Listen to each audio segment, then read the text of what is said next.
नमस्कार दोस्तों, संडे चौपाल में आपका एक बार फिर स्वागत है। और दोस्तों, आज की चौपाल का हम पहला कमेंट ले रहे हैं, वो हैं हमारे किसान दोस्त विनोद यादव जी।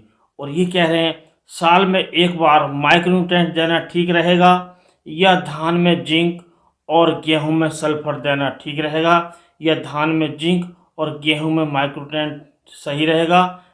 एक्सप्लेन करें महोदय जी। तो दोस्तों, ये जो कह रहे हैं कि हम धान में जिंक और गेहूं में सल्फर साल में एक बार दे दें तो ठीक रहेगा। तो दोस्तों, ये जो सब निर्भर करता है, वो निर्भर करता है कि हमारी ज़मीन में कौन से पोषक तत्व, कौन से माइक्रोन्यूट्रिएंट्स की कमी है। यदि हम मिट्टी की जांच करा लें तो वो सबसे बेहतर रहता है। लेकिन दोस्तों, यदि हम मिट्टी की जांच नहीं करा पाते हैं तो धान में जिंक देना जरूरी होता है, क्योंकि धान को जिंक की आवश्यकता ज़्यादा होती है, और गेहूं में सल्फर दे सकते हैं। और दोस्तों, यदि आपने धान में जिंक दे दी है और वो अच्छी मात्रा में दे दी है, यानी कि आपने मोनो 33% दे दी है या जिंक 21% दे दी है, तो दोस्तों आपको गेहूं में आवश्यकता नहीं होगी। और इसमें आप सल्फर से काम चला सकते हैं, या जौन से माइक्रोन्यूट्रिएंट्स या कोई सूक्ष्म तत्व की कमी दिखाई देती हो उसी की आप पूर्ति कर सकते हैं और अपने गेहूं का उत्पादन ज़्यादा ले सकते हैं। और दोस्तों, अगले जो हमारे किसान दोस्त हैं वो हैं के मिश्रा ऑल इन वन। और ये कह रहे हैं, सर जी नमस्कार, कल हमने अपने गेहूं में दूसरा पानी दिया है और पानी से 6 घंटे पहले NPK 19-19 का स्प्रे का छिड़काव किया है, साथ में जिंक भी दिया है और बाद में पानी लगा दिया है।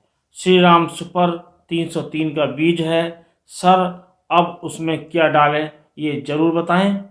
तो दोस्तों, इन्होंने इसमें NPK का स्प्रे कर दिया है जो 19-19 का है, और उसके साथ में इन्होंने जिंक का भी स्प्रे कर दिया है और सिंचाई भी कर दी है।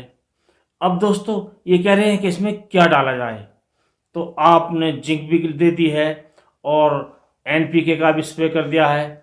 यदि आप चाहें तो इसमें आप जो लियोसिन होती है बासप की, उसका स्प्रे कर सकते हैं, और इसे आप 100 ml प्रति एकड़ के हिसाब से 150 लीटर पानी में घोलकर यदि स्प्रे कर देते हैं तो आपका जो गेहूं का जो उत्पादन है वो बढ़ जाता है, क्योंकि इससे जो हमारे पौधे की अनचाही वृद्धि होती है वो रुक जाती है हल्की सी, और उसकी जो बालियों पर असर आता है, लंबी बालियां होती हैं और दाने की जो मोटाई है वो भी बढ़ जाती है, चमक बढ़ जाती है, कुल मिलाकर उत्पादन बढ़ जाता है।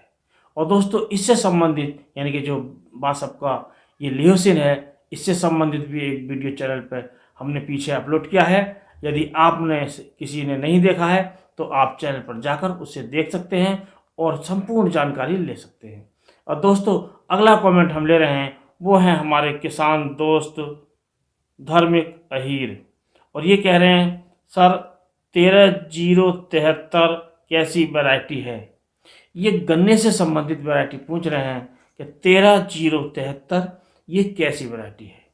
तो दोस्तों, हमारे जो वैरायटियां हैं गन्ने की, जो हमारे वैज्ञानिकों ने दी हैं, जो हमारे साइंटिस्टों ने दी हैं, वो काफ़ी अच्छी वैरायटियां हैं, और ये वैरायटी भी काफ़ी अच्छी है। और हमारी जो इस समय वैरायटी चल रही है, यानी कि जो 0238 है, वो ज़्यादा चल रही है। लेकिन दोस्तों, इसमें जो रेड रॉट की जो समस्या आ गई है, उससे हमारे किसान दोस्तों को काफ़ी परेशानी का सामना करना पड़ रहा है, और किसी किसी क्षेत्र में तो ये भयंकर रूप लेता जा रहा है। और दोस्तों, आप जो भी वैरायटी लगाएं, जैसे हमारे किसान दोस्त ने इन्होंने जिक्र किया, तो आप उस वैरायटी को अपने आसपास देखकर आप लगा सकते हैं कि उसके कैसे रिस्पॉन्स हैं। क्योंकि दोस्तों, कुछ वैरायटी तो ऐसी हैं कि बहुत बड़े भूभाग में उसके रिजल्ट अच्छे आते हैं, और कुछ वैरायटी ऐसी होती हैं कि किसी क्षेत्र में उसके रिजल्ट बहुत बेहतर आते हैं और किसी क्षेत्र में वो एक तरह से फ्लॉप हो जाती है, यानी कि उनके रिजल्ट, उनकी पैदावार कम आती है। तो आप अपने क्षेत्र में देखकर जिस वैरायटी का ज़्यादा उत्पादन दिखाई दे उसे लगाइए और ज़्यादा उत्पादन लीजिए। और दोस्तों, हम आपको ये सलाह देंगे कि आप कम से कम 2 या 3 वैरायटी अपने खेत में लगाइए, यानी कि कुछ क्षेत्रफल में 1 वैरायटी लगाइए और कुछ क्षेत्रफल में 2 वैरायटी लगाइए। तो आप यदि 2-3 वैरायटी आप लगा लेते हैं तो आपको ये पता लग जाएगा कि हमारे क्षेत्र में कौन सी वैरायटी सफल हो रही है, और अगले वर्ष आप जो सफल हो रही हो उसे बढ़ा सकते हैं। और दोस्तों, अगला कमेंट हम ले रहे हैं, वो हैं हमारे किसान दोस्त entertainment zone. Best micronutrients for sugar cane video बना सकते हैं आप। तो दोस्तों, इनके सुझाव भी अच्छा है कि हमें शुगर केन के लिए यानी कि गन्ने के लिए कौन कौन से माइक्रोन्यूट्रिएंट्स ज़्यादा आवश्यकता होती है, यानी कि वो अच्छे होते हैं। तो इससे संबंधित वीडियो हम आपको शीघ्र चैनल पर देंगे। आप चैनल को बराबर देखते रहिए और दोस्तों, इस प्रकार के वीडियो देखते रहिए। और इस प्रकार के वीडियो आप देखने के लिए यदि आप चैनल पर नए हैं तो चैनल को सब्सक्राइब कर लीजिएगा। और दोस्तों, यदि वीडियो पसंद आए तो वीडियो को लाइक कीजिए, दोस्तों में शेयर कीजिए, और नीचे जो बेल आइकॉन का बटन है उसे भी प्रेस कर लीजिए, क्योंकि दोस्तों ये जो बेल आइकॉन का जो बटन होता है इसे प्रेस करना आवश्यक होता है, क्योंकि जब हम वीडियो अपलोड करते हैं तो इसकी सूचना इसी के माध्यम से आप तक पहुंचती है, जिससे आप हमारे सभी वीडियो देख पाते हैं। दोस्तों, अगला कमेंट हम ले रहे हैं, वो हमारे किसान दोस्त हैं पंकज कुमार जी, और ये कह रहे हैं, सर जी हम गन्ना ज़्यादा लंबा नहीं करते, बस मोटा होना चाहिए, ज़्यादा लंबा गन्ना नहीं, गन्ने के सिर मोटाई के लिए वीडियो बनाएं। तो ये कह रहे हैं कि गन्ने की मोटाई से संबंधित सिर्फ, यानी कि इन्हें लंबाई से कोई मतलब नहीं, ये केवल मोटाई से संबंधित वीडियो चाहते हैं। तो दोस्तों, इस मोटाई से संबंधित वीडियो हम चैनल पर सीख देंगे, तो आप देखते रहिए और आपको शीघ्र इसका वीडियो मिलेगा। लेकिन दोस्तों, हम शॉर्ट में आप बताना चाहते हैं आपको, यदि आप गन्ने की मोटाई चाहते हैं तो हमारे जो किसान दोस्त हैं, कुछ किसान दोस्त तो जुलाई अगस्त सितंबर तक में कमेंट्स करते हैं, फ़ोन करते हैं कि हमें गन्ने की मोटाई से संबंधित कोई बताइए जिससे हमारा गन्ने का जो मोटाई है वो बढ़ जाए। लेकिन दोस्तों, जो गन्ने की जो मोटाई है वो एकाएक नहीं बढ़ती है, हमें शुरू से ही इसका प्रयास करना होगा। हमारे जो नीचे जब हम गन्ने की बुवाई करते हैं तो ज़मीन में जो देसी खाद है, यानी कि गोबर का खाद है या विभिन्न प्रकार के कोई और खाद हैं, और दोस्तों आप वर्मी कंपोस्ट का भी प्रयोग कर सकते हैं। और हमारे जो खेत के जो अवशेष होते हैं, जो पत्ती वगैरह होती हैं, उनको सड़ाकर गलाकर जो जीवांश की मात्रा है अपने खेत में उसे बढ़ानी चाहिए। और कभी कभी हरी पत्ती का खाद, यानी कि जो हम हरी खाद बोते हैं, जैसे ढैंचा है, सनी है, उसे बोते हैं और मिट्टी पलटने वाले हल से पलटते हैं तो उससे हरी खाद बनती है। उसे आप अवश्य वो ये साल में 2 साल में एक बार बोने की जो आप कोशिश कीजिए, तो जिससे जीवांश की मात्रा बढ़ेगी। और ये जीवांश की मात्रा हमारी जो ज़मीन को बहुत उर्वरा बढ़ाती है, यानी कि जो हमारी ज़मीन की जो शक्ति है वो बढ़ जाती है, क्योंकि विभिन्न प्रकार की रासायनिक खाद का प्रयोग करने से हमारी ज़मीन की उर्वरा शक्ति कम होती जा रही है। हम पहले गोबर का खाद बहुत यूज करते थे, लेकिन अब इसका प्रचलन कम हो गया है, पशुओं की संख्या भी कम हो गई है।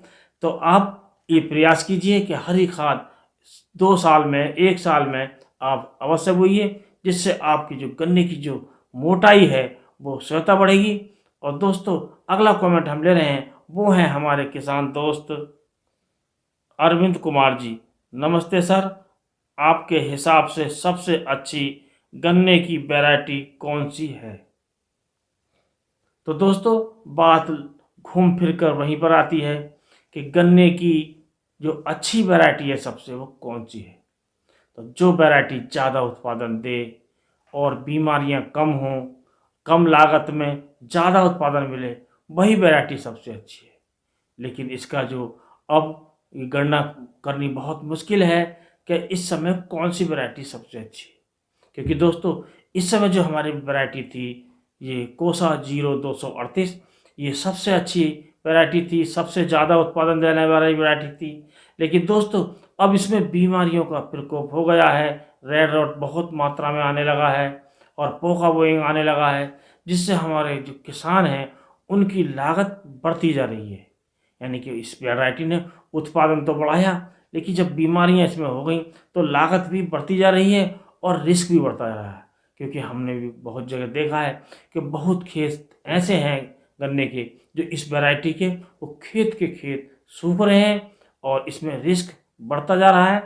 तो अब जो वैरायटी है, कोई और वैरायटी हमें चयन करनी होगी, उसके लिए प्रयास यही करें कि आप 2-3 वैरायटियाँ लगाएं और जो वैरायटी आपको अच्छी दिखाई दे आपके एरिया में उसका चयन करें। एक 13-235 नई वैरायटी आई है, हमारे शाहजहांपुर के साइंटिस्टों ने निकाली है, उसे भी आप लगा सकते हैं। लेकिन ये वैरायटी आपको कम मात्रा में मिलेगी, यह नहीं भी मिल सकती है क्योंकि इसके जो रजिस्ट्रेशन हैं वो हो चुके हैं। और दोस्तों, आपको जैसे एक 118 है, 0118, वो वैरायटी भी काफ़ी अच्छी है। और 8272 है, ये भी वैरायटी अच्छी है। और बहुत सी वैरायटियाँ हैं, आप अपने क्षेत्र में देख कर, परख कर और उसकी पूरी जानकारी करके आप वैरायटियाँ बोएं और आप खुद उनमें से चयन करें कि आपके एरिया के हिसाब से कौन सी वैरायटी सबसे बेहतर है। तो दोस्तों, अगला जो कमेंट हम ले रहे हैं वो है हमारे किसान दोस्त सौरभ शर्मा जी। क्या हम फरवरी में पीडी गन्ना में SSP plus urea plus potash का साथ फिफ्रोनिल डाल सकते हैं और क्या कितना मात्रा में देना है? तो ये कह रहे हैं, जब हमारी जो पेड़ी गन्ना है यानी कि हमारा जो पौधा गन्ना कट जाता है उसके बाद फरवरी में हम अपने गन्ने में यानी कि पेड़ी जो गन्ना हमारा जो फूट कर आता है, जो कल्ले निकलते हैं, उसमें इनका प्रयोग कर सकते हैं। हाँ, तो दोस्तों, आप इसकी जुताई खुदाई करके आप इसमें सिंगल सुपर फास्फेट 3 बोरे और 1 बोरा यूरिया और आधा बोरा एमओपी इनको मिलाकर आप इस मिट्टी में मिला दें और इसके साथ आप फिफ्रोल भी यूज कर सकते हैं। इसमें संभावना रहती है कीटों के लगने की, तो आप फिफ्रोल इसमें मिला सकते हैं। और इसकी जो मात्रा है, जो दानेदार आता है, उसको आप 8 किलोग्राम प्रति एकड़ के हिसाब से ले सकते हैं। और दोस्तों, जो लिक्विड के रूप में आता है, तरल रूप में आता है, उसको आप 500 ml के रूप में ले सकते हैं। इन दोनों में से कोई से आप मिलाकर खाद में और यूज कर सकते हैं। तो इससे जो आपको रिजल्ट मिलेंगे वो बेहतर मिलेंगे। और दोस्तों, अगला कमेंट हम ले रहे हैं वो हैं हमारे किसान दोस्त बेलाल अख्तर जी, और ये कह रहे हैं यूरिया और जिंक को एक साथ मिलाकर स्प्रे कर सकते हैं जी। तो दोस्तों, आप यूरिया और जिंक को मिलाकर अपने खेत में स्प्रे कर सकते हैं, चाहे आपकी गन्ने की फसल हो, चाहे आपकी गेहूं की फसल हो, आप किसी इन दोनों फसलों में आप कर सकते हैं। और इसकी जो मात्रा है इस पर आपको ध्यान देना है। तो इसकी जो सही मात्रा होती है, जो यूरिया है, उसका आप 2% का घोल बनाइए। यानी कि जो गन्ना है हमारा, उसमें आपका जो करीब 150 लीटर पानी लगता है जब हमारी फसल छोटी होती है, और उसमें आप 3 किलो यूरिया लीजिए, यानी कि 2% के हिसाब से 3 किलो यूरिया लीजिए। और 100 ग्राम जो जिंक आती थी EDTA के रूप में, उसमें आप मिलाकर और अच्छे प्रकार स्प्रे करते हैं तो आपकी जो पैदावार है वो बढ़ेगी और हमारी फसल भी स्वस्थ होगी, क्योंकि इसकी पूर्ति होने से, नाइट्रोजन की पूर्ति होने से, जिंक की पूर्ति होने से हमारी जो फसल की जो पैदावार है वो बढ़ जाएगी। तो दोस्तों, आज के वीडियो में इतना ही। अगले वीडियो में नए टॉपिक के साथ फिर मिलेंगे, तब तक के लिए नमस्कार।